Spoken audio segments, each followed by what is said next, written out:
This is The Time Machine, annotated, the original 1895 unabridged and complete edition, written by H.G. Wells, narrated by ElevenLabs Digital Audio Voice Anarita 2. Chapter 6. The Sunset of Mankind. A queer thing I soon discovered about my little hosts, and that was their lack of interest. They would come to me with eager cries of astonishment, like children, but like children they would soon stop examining me and wander away after some other toy. The dinner and my conversational beginnings ended, I noted for the first time that almost all those who had surrounded me at first were gone. It is odd, too, how speedily I came to disregard these little people. I went out through the portal into the sunlit world again as soon as my hunger was satisfied. I was continually meeting more of these men of the future, who would follow me a little distance, chatter and laugh about me, and, having smiled and gesticulated in a friendly way, leave me again to my own devices. The calm of evening was upon the world as I emerged from the great hall, and the scene was lit by the warm glow of the setting sun. At first things were very confusing. Everything was so entirely different from the world I had known, even the flowers. The big building I had left was situated on the slope of a broad river valley, but the Thames had shifted perhaps a mile from its present position. I resolved to mount to the summit of a crest, perhaps a mile and a half away, from which I could get a wider view of this our planet in the year 802,701 A.D. For that, I should explain, was the date the little dials of my machine recorded. As I walked, I was watching for every impression that could possibly help to explain the condition of ruinous splendour in which I found the world, for ruinous it was. A little way up the hill, for instance, was a great heap of granite, bound together by masses of aluminium, a vast labyrinth of precipitous walls and crumpled heaps, amidst which were thick heaps of very beautiful pagoda-like plants, nettles possibly, but wonderfully tinted with brown about the leaves, and incapable of stinging. It was evidently the derelict remains of some vast structure, to what end built I could not determine. It was here that I was destined, at a later date, to have a very strange experience, the first intimation of a still stranger discovery, but of that I will speak in its proper place. Looking round with a sudden thought from a terrace on which I rested for a while, I realized that there were no small houses to be seen. Apparently the single house, and possibly even the household, had vanished.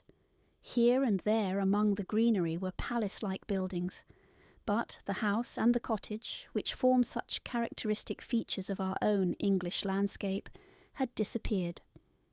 Communism, said I to myself. And on the heels of that came another thought. I looked at the half-dozen little figures that were following me. Then, in a flash, I perceived that all had the same form of costume, the same soft, hairless visage, and the same girlish rotundity of limb. It may seem strange, perhaps, that I had not noticed this before, but everything was so strange. Now I saw the fact, plainly enough, in costume and in all the differences of texture and bearing that now mark off the sexes from each other. These people of the future were alike, and the children seemed to my eyes to be but the miniatures of their parents. I judged then that the children of that time were extremely precocious, physically at least, and I found afterwards abundant verification of my opinion. Seeing the ease and security in which these people were living, I felt that this close resemblance of the sexes was after all what one would expect, for the strength of a man and the softness of a woman, the institution of the family, and the differentiation of occupations are mere militant necessities of an age of physical force. Where population is balanced and abundant, much childbearing becomes an evil rather than a blessing to the state. Where violence comes but rarely and offspring are secure, there is less necessity, indeed there is no necessity, for an efficient family, and the specialization of the sexes with reference to their children's needs disappears. We see some beginnings of this even in our own time, and in this future age it was complete. This, I must remind you, was my speculation at the time. Later, I was to appreciate how far it fell short of the reality. While I was musing upon these things, my attention was attracted by a pretty little structure, like a well under a cupola. I thought in a transitory way of the oddness of wells still existing, and then resumed the thread of my speculations. There were no large buildings towards the top of the hill, and, as my walking powers were evidently miraculous, I was presently left alone for the first time. With a strange sense of freedom and adventure, I pushed on up to the crest. There I found a seat of some yellow metal that I did not recognize, corroded in places with a kind of pinkish rust and half smothered in soft moss, the armrests cast and filed into the resemblance of griffins' heads. I sat down on it, and I surveyed the broad view of our old world under the sunset of that long day. It was as sweet and fair a view as I have ever seen. The sun had already gone below the horizon, and the west was flaming gold, touched with some horizontal bars of purple and crimson. Below was the valley of the Thames, in which the river lay like a band of burnished steel. I have already spoken of the great palaces dotted about among the variegated greenery, some in ruins and some still occupied. Here and there rose a white or silvery figure in the waste garden of the earth. Here and there came the sharp vertical line of some cupola or obelisk. There were no hedges, no signs of proprietary rights, no evidences of agriculture. The whole earth had become a garden. So, watching, I began to put my interpretation upon the things I had seen, and as it shaped itself to me that evening, my interpretation was something in this way. Afterwards I found I had got only a half-truth, or only a glimpse of one facet of the truth. It seemed to me that I had happened upon humanity upon the wane. The ruddy sunset set me thinking of the sunset of mankind. For the first time I began to realize an odd consequence of the social effort in which we are at present engaged, and yet, come to think, it is a logical consequence enough. Strength is the outcome of need. Security sets a premium on feebleness. The work of ameliorating the conditions of life, the true civilizing process that makes life more and more secure, had gone steadily on to a climax. One triumph of a united humanity over nature had followed another. Things that are now mere dreams had become projects deliberately put in hand and carried forward. And the harvest was what I saw. After all, the sanitation and the agriculture of today are still in the rudimentary stage. The science of our time has attacked but a little department of the field of human disease. But even so, it spreads its operations very steadily and persistently. Our agriculture and horticulture destroy a weed just here and there, and cultivate perhaps a score or so of wholesome plants, leaving the greater number to fight out a balance as they can. We improve our favourite plants and animals, and how few they are, gradually by selective breeding. Now a new and better peach, now a seedless grape, now a sweeter and larger flower, now a more convenient breed of cattle. We improve them gradually because our ideals are vague and tentative, and our knowledge is very limited, because nature too is shy and slow in our clumsy hands. Some day all this will be better organized and still better. That is the drift of the current in spite of the eddies. The whole world will be intelligent, educated and cooperating. Things will move faster and faster, towards the subjugation of nature. In the end, wisely and carefully, we shall readjust the balance of animal and vegetable life to suit our human needs. This adjustment, I say, must have been done, and done well, done indeed for all time, in the space of time across which my machine had leapt. The air was free from gnats, the earth from weeds or fungi. Everywhere were fruits and sweet and delightful flowers. Brilliant butterflies flew hither and thither. The ideal of preventive medicine was attained. Diseases had been stamped out.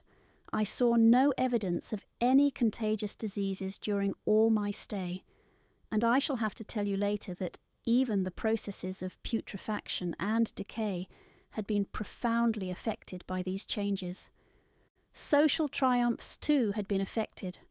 I saw mankind housed in splendid shelters, gloriously clothed, and as yet I had found them engaged in no toil. There were no signs of struggle, neither social nor economical struggle. The shop, the advertisement, traffic, all that commerce which constitutes the body of our world, was gone. It was natural on that golden evening that I should jump at the idea of a social paradise.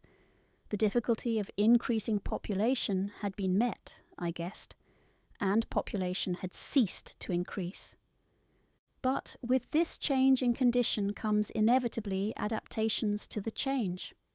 What, unless biological science is a mass of errors, is the cause of human intelligence and vigour, hardship and freedom, conditions under which the active, strong and subtle survive and the weaker go to the wall, conditions that put a premium upon the loyal alliance of capable men, upon self-restraint, patience and decision, and the institution of the family, and the emotions that arise therein, the fierce jealousy, the tenderness for offspring, parental self-devotion, all found their justification and support in the imminent dangers of the young.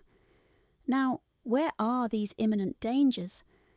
There is a sentiment arising, and it will grow, against connubial jealousy, against fierce maternity, against passion of all sorts. Unnecessary things now, and things that make us uncomfortable, savage survivals, discords in a refined and pleasant life. I thought of the physical slightness of the people, their lack of intelligence, and those big abundant ruins, and it strengthened my belief in a perfect conquest of nature. For after the battle comes quiet. Humanity had been strong, energetic, and intelligent, and had used all its abundant vitality to alter the conditions under which it lived, and now came the reaction of the altered conditions. Under the new conditions of perfect comfort and security, that restless energy that with us is strength would become weakness. Even in our own time, certain tendencies and desires, once necessary to survival, are a constant source of failure. Physical courage and the love of battle, for instance, are no great help, may even be hindrances, to a civilized man. And in a state of physical balance and security, power, intellectual as well as physical, would be out of place. For countless years I judged there had been no danger of war or solitary violence, no danger from wild beasts, no wasting disease to require strength of constitution, no need of toil. For such a life, what we should call the weak are, as well equipped as the strong, are indeed no longer weak. Better equipped indeed they are, for the strong would be fretted by an energy for which there was no outlet. No doubt the exquisite beauty of the buildings I saw was the outcome of the last surgings of the now purposeless energy of mankind, before it settled down into perfect harmony with the conditions under which it lived, the flourish of that triumph which began the last great peace. This has ever been the fate of energy and security. It takes to art and to eroticism, and then come languor and decay. Even this artistic impetus would at last die away, had almost died in the time I saw. to adorn themselves with flowers, to dance, to sing in the sunlight. So much was left of the artistic spirit, and no more. Even that would fade in the end into a contented inactivity. We are kept keen on the grindstone of pain and necessity, and it seemed to me that here was that hateful grindstone broken at last. As I stood there in the gathering dark, I thought that in this simple explanation I had mastered the problem of the world, mastered the whole secret of these delicious people. Possibly the checks they had devised for the increase of population had succeeded too well, and their numbers had rather diminished than kept stationary. That would account for the abandoned ruins. Very simple was my explanation, and plausible enough, as most wrong theories are.